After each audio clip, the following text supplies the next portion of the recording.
स्वागत है आपका अपने YouTube परिवार गुरु ज्ञान बोर्ड क्लासेस पर। और उपस्थित हो चुके हैं आप सभी के सामने एक धमाकेदार क्लास के साथ। और ये क्लास होने वाली है उन बच्चों के लिए जो अभी 10वीं में पढ़ रहे हैं, चाहे आप किसी भी बोर्ड से है। अगर आप हिंदी माध्यम से तैयारी करते हैं तो ये वीडियो आपके लिए। आज के वीडियो में बात करने वाले हम त्रिकोणमिति, जो कि क्लास 10वीं का बहुत ही अत्यंत महत्वपूर्ण अध्याय है।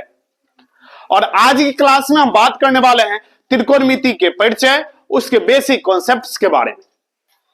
तो वीडियो पे अगर आप नए हैं तो चैनल को आप सब्सक्राइब कर दीजिए, वीडियो को लाइक कर दीजिए और इससे शेयर करेंगे अपने सभी दोस्तों मित्रों के साथ।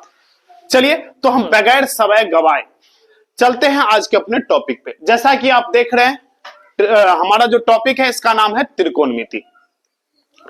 आपको बतला दे, विशेषकर बिहार बोर्ड वाले बच्चे, ये टॉपिक आपके लिए इतना महत्वपूर्ण है क्या कहें। इस टॉपिक से आपके एग्जाम में लगभग 20 से 25 प्रश्न पूछे जाएंगे। जैसा कि आप सभी जानते हैं कि बिहार बोर्ड में 3 तरह के प्रश्न पूछे जाते हैं, ऑब्जेक्टिव प्रश्न, और उसके बाद लघु उत्तरीय प्रश्न और दीर्घ उत्तरीय, यानी 1 नंबर वाले, 2 नंबर और 5 नंबर वाले प्रश्न। और ये तीनों टाइप के प्रश्न इस टॉपिक से, हमारे आज के टॉपिक से पूछे जरूर जाते हैं। और इन सभी का जो बेसिक है वो आज हम आपको करवाने वाले हैं। क्योंकि भाई जब आप कोई घर बनाते हैं तो आप पहले घर की कुर्सी करते हैं, और कुर्सी आपका जितना ज्यादा मजबूत होता है आपकी घर की इमारत उतनी ही ज्यादा मजबूत होती है। और आप उस पे 3 मंजिला, 4 मंजिला, 5 मंजिला, 10 मंजिला, आप कितना मंजिल का बनाना चाहते हैं उस हिसाब से आपको अपने कुर्सी को रखना पड़ता है। वैसे ही जो हमारा ट्रिगोनोमेट्री का आज कुर्सी हम करने वाले हैं, बाद में जाकर के छत की ढलाई होगी। ऐसा नहीं कि छत की ढलाई आज हो जाएगी और उसमें हम गृह प्रवेश कर जाएंगे, जी नहीं। आज की क्लास में सिर्फ कुर्सी करने वाले हैं, तो कुर्सी बढ़िया से होगा तो आपको भी जो आप अपना 4 मंजिला, 5 मंजिला, यानी 20 से 25 अंकों तक आपको पहुंचना है, वो आप धीरे धीरे करके पहुंचेंगे।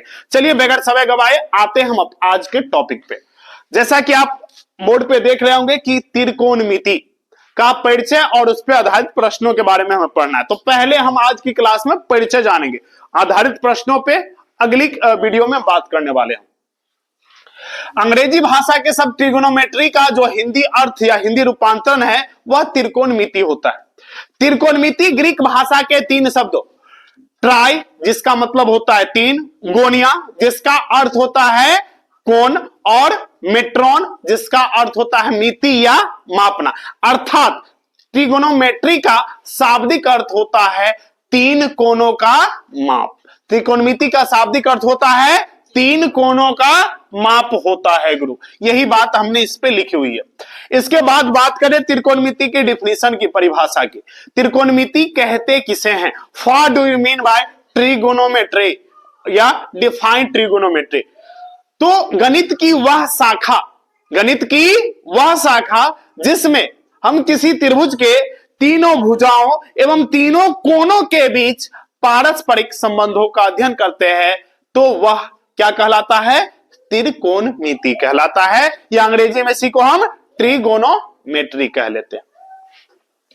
फिर इसके बाद बात करें त्रिकोणमिति का जनक, फादर ऑफ ट्रिगोनोमेट्री के नाम से किसे जानते हैं? तो फादर ऑफ ट्रिगोनोमेट्री हिपार्कस को कहा जाता है, जो कि एक ग्रीक गणितज्ञ थे और जिन्होंने लगभग 140 बीसी यानी 140 ईसा पूर्व में त्रिभुज के तीनों कोणों और उनकी भुजाओं के बीच पारस्परिक संबंधों के बारे में सबसे पहले पता लगाया था। अब इसके बाद बात करें सर जी कि त्रिकोणमिति का हम अपने दैनिक जीवन में व्यवहारिक उपयोग कहां कहां करते हैं। तो इसका उपयोग पुराने समय में जो खगोल शास्त्री थे, जो एस्ट्रोनॉट्स थे, वह इसका प्रयोग करते थे। सूर्य, तारे और ग्रहों के बीच की दूरी निकालने में त्रिकोणमिति का प्रयोग करते थे। इसके साथ आप इसका प्रयोग कर सकते हैं, अगर मान लीजिए किसी नदी के किनारे एक पेड़ खड़ी है और आप नदी के दूसरी ओर खड़े हैं, आपको पेड़ तक नहीं जाना है और उनके पेड़ की ऊंचाई आपको ज्ञात करनी है। पेड़ का आपको ऊंचाई के ज्ञात करने के लिए आप वहां पे क्या कहते हैं, उसको मापने के यंत्र का भी उपयोग नहीं करेंगे और बगैर मैप पे आपको निकालना है। तो इसके लिए भी हम जिस गणित का प्रयोग करेंगे वह त्रिकोणमिति ही होगा। यानी कि त्रिकोणमिति का उपयोग ऊंचाई एवं दूरी को भी ज्ञात करने में किया जाता है। अब बात करें गुरु, त्रिकोणमिति में हम विशेषकर समकोण त्रिभुज के बारे में पढ़ते हैं और समकोण त्रिभुज से संबंधित चीजों के बारे में पढ़ते हैं। अब चलिए थोड़ा सा बात करें, अगर हम बात करें समकोण त्रिभुज की, तो समकोण त्रिभुज को जानने से पहले हमें त्रिभुज को जानना होगा। किसे जानना होगा? त्रिभुज को जानना होगा। किसे जानना होगा गुरु? त्रिभुज। तो आप जानते हैं सर कि त्रिभुज एक इस तरह की आकृति होती है। चलिए इसके बारे में हमने चंद पंक्तियां थोड़ी सी लिखी हुई है, जिससे आप सभी के सामने शेयर करते हैं। ये 5 मिनट का लगभग क्लास होने वाला है इससे त्रिभुज से संबंधित, और इसमें आपके त्रिभुज के सारे तथ्यों को, जो बेसिक तथ्य हैं, इसको हम रखने का प्रयास करेंगे सारे इस कुछ चंद पंक्तियों के माध्यम से। त्रिभुज को अंग्रेजी में ट्रायंगल कहते हैं। त्रिभुज को अंग्रेजी में ट्रायंगल कहते हैं। यही हमारा इसका स्टार्टिंग लाइन है कि त्रिभुज को अंग्रेजी में ट्रायंगल कहते हैं। 3 रेखाखंडों से घिरे हुए बंद क्षेत्र को त्रिभुज कहते हैं। 3 रेखाखंडों से घिरे हुए बंद क्षेत्र को त्रिभुज कहते हैं। त्रिभुज को अंग्रेजी में ट्रायंगल कहते हैं। त्रिभुज को अंग्रेजी में ट्रायंगल कहते हैं। जो त्रिभुज बनाता है भुजाओं कहलाता है। जो त्रिभुज बनाता है भुजाओं कहलाता है। भुजा को अंग्रेजी में साइड कहते हैं, त्रिभुज को अंग्रेजी में ट्रायंगल कहते हैं। जो त्रिभुज बनाता है भुजाओं कहलाता है। जहां भुजाएं मिलती है शीर्ष वो कहलाता है। जहां भुजाएं मिलती है शीर्ष वो कहलाता है। शीर्ष को अंग्रेजी में वर्टेक्स कहते हैं।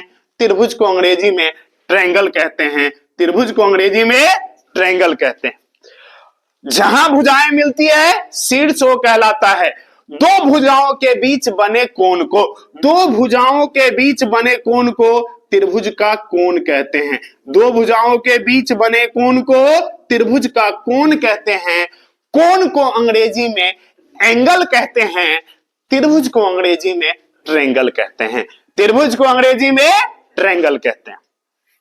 अब आगे बात करें, त्रिभुज के तीनों कोणों का योग 180 डिग्री होता है। त्रिभुज के तीनों कोणों का योग 180 डिग्री होता है। त्रिभुज का बंटवारा, वर्गीकरण कैसे हम करते हैं? तो त्रिभुज का बंटवारा 2 आधार पर करते हैं, एक भुजा के आधार पर, एक कोण के आधार पर। भुजा के आधार पर त्रिभुज समबाहु, समद्विबाहु, विषमबाहु होते हैं। भुजा के आधार पर त्रिभुज समबाहु, समद्विबाहु, विषमबाहु होते हैं। कोण के आधार पर त्रिभुज न्यूनकोण, समकोण, अधिकोण होते हैं। कोण के आधार पर त्रिभुज न्यूनकोण, समकोण, अधिकोण होते हैं। अब एक बार थोड़ा सा चर्चा कोण के कर ले कि न्यूनकोण, समकोण, अधिकोण क्या होता है। न्यूनकोण 0 से बड़ा, 90 से छोटा न्यूनकोण, 90 डिग्री समकोण, 90 से बड़ा, 180 से छोटा अधिकोण, 180 डिग्री सरल रेखीय कोण या रिजु पूरक कोण, 180 से बड़ा, 360 से छोटा पुनर्युक्त कोण, 360 डिग्री पूर्ण कोण। अब चलिए गुरु बात कर ले कि अब त्रिभुज के प्रकार के परिभाषा के बारे में, समबाहु, समद्विबाहु, विषमबाहु के बारे में। तो जिस त्रिभुज की सभी भुजाएं बराबर हो, सब भुजा बराबर हो समबाहु कहलाता है। सब भुजा बराबर हो समबाहु कहलाता है। और 2 भुजा बराबर हो समद्विबाहु कहलाता है। 100 भुजा बराबर हो समबाहु कहलाता है। 2 भुजा बराबर हो समद्विबाहु कहलाता है। और कोनो भुजा बराबर ना हो विषमबाहु कहलाता है। कोनो भुजा बराबर ना हो विषमबाहु कहलाता है। इसके बाद बात करें गुरु हम न्यूनकोण, समकोण और अधिकोण त्रिभुज की। तो जिसका सब कोण 90 से छोटा हो, जिसका सब कोण 90 डिग्री से छोटा हो न्यूनकोण त्रिभुज कहलाता है। 90 डिग्री वाला त्रिभुज समकोण त्रिभुज कहलाता है। जिस त्रिभुज का सब कोण 90 डिग्री से छोटा हो न्यूनकोण त्रिभुज कहलाता है। 90 डिग्री वाला त्रिभुज समकोण त्रिभुज कहलाता है। जिस त्रिभुज का कोण 90 से बड़ा हो, 180 से छोटा हो, तो अधिकोण त्रिभुज कहलाता है। इसके बाद एक त्रिभुज में अधिक से अधिक सीधे त्रिभुज है तो 3 न्यूनकोण हो सकते हैं, लेकिन एक समकोण में 2 न्यूनकोण होंगे। एक अधिक कोण त्रिभुज में 2 न्यूनकोण होंगे। ठीक है, एक समकोण त्रिभुज रहेगा उसमें भी कितने न्यूनकोण? 2 न्यूनकोण। एक अधिकोण त्रिभुज जिसमें भी कितने न्यूनकोण? 2 न्यूनकोण होने वाले हैं। ठीक है, तो ये था कुछ बेसिक बातें किसके बारे में? त्रिभुज के बारे में। कुछ और बातें थोड़ा सा हम चर्चा कर दें। जैसे समबाहु त्रिभुज के बारे में हमने बतलाया कि सभी कोण भुजा बराबर होता है। ध्यान में रखेंगे, समबाहु त्रिभुज का सब कोण भी बराबर होता है और समबाहु त्रिभुज का प्रत्येक कोण 60 डिग्री होता है। समबाहु त्रिभुज का प्रत्येक कोण 60 डिग्री होता है। समद्विबाहु त्रिभुज में दो भुजा बराबर होती है तो भैया दो कोणों बराबर होगा।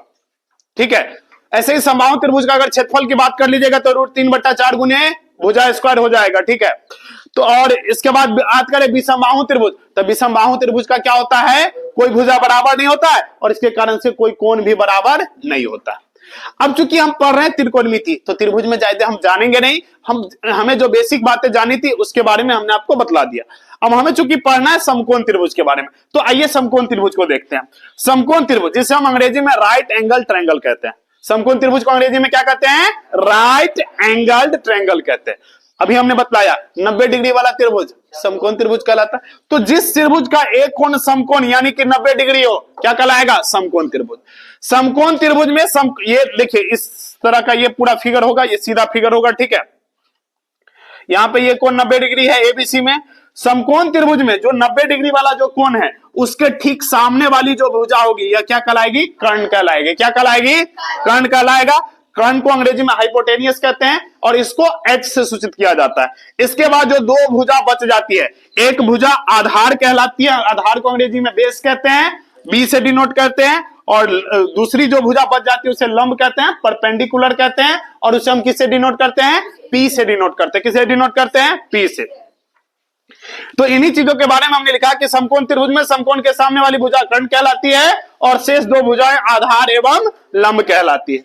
समकोण को संक्षेप में H से, आधार को B से और लंब को P से सूचित किया जाता है। समकोण त्रिभुज का कर्ण यानी H जो है वह कभी नहीं बदलता। जो भुजा H होगा वो हमेशा के लिए, जो भी केस होगा उसके लिए वही H रहेगा, कभी नहीं बदलेगा। अरे कर्ण के बारे में पता होगा, महाभारत में थे कर्ण, पांडव का नाम सुने हैं। अरे भीम, अर्जुन, नकुल, सहदेव, युधिष्ठिर 5 भाई थे ना, अमर कौरव था। महाभारत का जो युद्ध हुआ तो उसमें वो कर्ण था। कर्ण क्या था, तो कर्ण सूर्य पुत्र कहा जाता है। वो पांडवों का बड़ा भाई था। पांडवों की माता का नाम था कुंती। क्या नाम था, कुंती। उनको भगवान सूर्य की उसने उपासना की थी। किसने, कुंती ने। तो कुंती को वरदान दिए थे भगवान सूर्यदेव कि तुम जब चाहोगी तो तुम मां बन सकती। इसने सोचा था, मतलब इसके पीछे ऐसी कहावतें हैं कि कुंती ने जब भगवान का पूजा किया, तो कोई किसी का पूजा काहे करता है, जब कुछ इच्छा होता है, कुछ चाहिए होता है, तो उसने कहा कि हमें आप ही के जैसा बेटा चाहिए। किसको कहा, सूर्य भगवान को। और आप जानते हैं बायोलॉजी में डीएनए नाम का भी एक चैप्टर है, डीएनए के बारे में आप लोग जानते हैं कि जब आप ही के जैसा चाहिए मतलब आपका अंश होना चाहिए। तो उसको जो है सूर्य भगवान ने कहा ठीक है, तुम जब चाहोगी तुमको तब जो है हमारे ही जैसा तुम्हारा पुत्र हो जाएगा। अब देखिए, ये जो पूजा जो की थी कुंती महारानी, वह कब की थी, कुमारे में की थी, शादी उनका नहीं हुआ था उसी समय में। तो उनको लगा कि भगवान जो हमको दिए हैं जो भी चीज, वह जो है सही है कि गलत क्या पता नहीं, वही सही तो नहीं झूठे के कह दिए। तो उसने टेस्टिंग किया, जांच किया, ठीक कुमार है। उसी समय में उसने भगवान का आराधना किया, जो भी जिस तरह से उनको बताया गया था उन्होंने किया। कहा कि मुझे एक पुत्र रत्न हो जाए। और उस समय में सतयुग था, सतयुग में जो चीज कहा जाता था वो होता था। अगर किसी को शराब दे देता था, शराब पड़ जाता था। तो उनको क्या हो गया, कुमारे में उनका गर्भ धारण हो गया। और कुमार में अगर किसी व्यक्ति को बच्चा हो जाए तो आप जानते हैं, ऊपर से महिला, तो क्या होता है, उनका समाज में क्या इज्जत हो जाता है, लोग तरह तरह की बातें करने लगते हैं। तो उसने क्या किया, लोक लज्जा के डर से जो बच्चा जब पैदा लिया, वही कर्ण पैदा लिए थे, उसको उसने क्या किया, नदी में प्रवाहित कर दिया। कहा हम उसको तो रख नहीं सकते, रखेंगे तो लोग हमको हंसेंगे फना चिना। उसको प्रवाहित कर दिया, कहा जो चलो जहां जाएगा, मतलब मारा नहीं, उसको प्रवाहित कर दिया। उसको पूरा वो पहले केरा के डपोर उपोर पे रख करके दहला दिया जाता था। उसको आगे जा करके एक मलाह जो है, मलाह जो मछली जो मारता है, वो जाल फेंका, उसके जाल में वो आ गया तो उसको बाहर निकाल लिया और बाद में उसको पाल पोस करके। और चूंकि वह एक क्षत्रिय था, क्षत्रिय का गुण होता था लड़ना, तो उसके अंदर सारे गुण थे। बाद में वह जाकर के दुर्योधन से मिला, दुर्योधन का एक पक्का दोस्त बन गया। और ऐसी दोस्ती रही कि बाद में पता भी चला उसको फिर इधर कुंती का बाद में शादी हुआ, और शादी होने के बाद इसका पांडु जो है राजा था वहां का, हस्तिनापुर का, उसके साथ शादी हुआ। शादी होने के बाद 5 गो इनको लड़का हुआ, वही युधिष्ठिर, भीम, अर्जुन, नकुल, सहदेव, ये सब जो है 5 भाई थे। और उनका सबसे बड़ा भाई कौन था? कर्ण था। लेकिन उसको पता भी नहीं था। बाद में युद्ध के समय में जब नीतियां हुई उस तरह से, तो चर्चा चली, सब चीज हुआ, तो उसको पता चला कि नहीं, हमारा जो ओरिजिनल मां है वो कौन है? कुंती है। लेकिन फिर भी उसने अपने दोस्त के खातिर क्या किया? दोस्त को चुनना पसंद किया, अपने भाई को या फिर अपने मां को चुनना पसंद नहीं किया। ये थे कर्ण। तो कर्ण का तभी से स्वभाव है कि कर्ण कभी नहीं बदलता है। कर्ण है मतलब अडिग है, और वही कर्ण है यहां भी। इसलिए जैसे वो कर्ण कभी नहीं बदले, वैसे ही समकोण त्रिभुज के भी कर्ण कभी नहीं बदलते हैं। तो बदलते कौन है? बदलता आधार है, बदलता लंब है। बदलता आधार है, बदलता लंब है। लेकिन बदलता किसके सापेक्ष है? न्यून कोण के सापेक्ष। किसके सापेक्ष? अभी हमने आपको बताया कि समकोण त्रिभुज में कितने न्यून कोण होते हैं? 2 न्यून कोण होते हैं। कितने न्यून कोण होते हैं?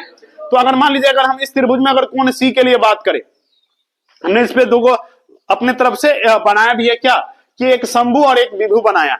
शंभु मतलब संलग्न भुजा, जिसे हम आधार कहते हैं। जो शंभु का होंगे वह क्या होगा? संलग्न भुजा आधार होगा। जो विभु का होंगे वह विपरीत भुजा होगा, और ये क्या होगा? लंब होगा।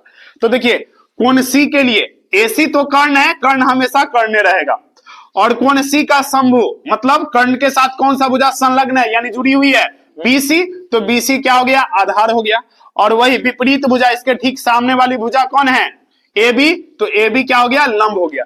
और वही अगर इसी त्रिभुज में अगर हम कोण ए की बात करते तो कर्ण तो वही है, और जो यहां लंब था वह यहां आकर के ए बी शंभु होने की वजह से आधार हो गया, और बीसी विभु होने की वजह से क्या हो गया? लंब हो गया। तो ये था इसके बारे में बेसिक जानकारी। किसके बारे में? त्रिभुज और त्रिकोणमिति के बारे में। अब अगली वीडियो में हम बात करेंगे त्रिकोणमितीय अनुपात की। फिर वहां पे लाएंगे लाल कक्का को, फिर लाएंगे पंडित बद्री प्रसाद जब बोलेंगे हरा हरा भोले। ठीक है, इन सारी चीजों के माध्यम से, एक एक ट्रिक के माध्यम से सारे सूत्रों को आपको ऑनलाइन लाइव टाइम में आपको एक बार में याद करवा देंगे। और उसके बाद फिर इसमें प्रश्न पे चलेंगे, जहां होगा धुआं धुआं। लेकिन होगा कब? जब आप लोग वीडियो को लाइक करिएगा, शेयर करिएगा और चैनल के सब्सक्राइब करिएगा। तो एहने चिकन चिकन और वीडियो मिलेगा। तब तक के लिए धन्यवाद। जय हिंद, जय भारत। मिलते हैं एक नए वीडियो के साथ। तब तक के लिए आप लोग का प्यार दुलार कमेंट में आना चाहिए। वीडियो कैसी लगती है, वीडियो कहां से देख रहे हैं, कमेंट जरूर करके बताएं। Thank you.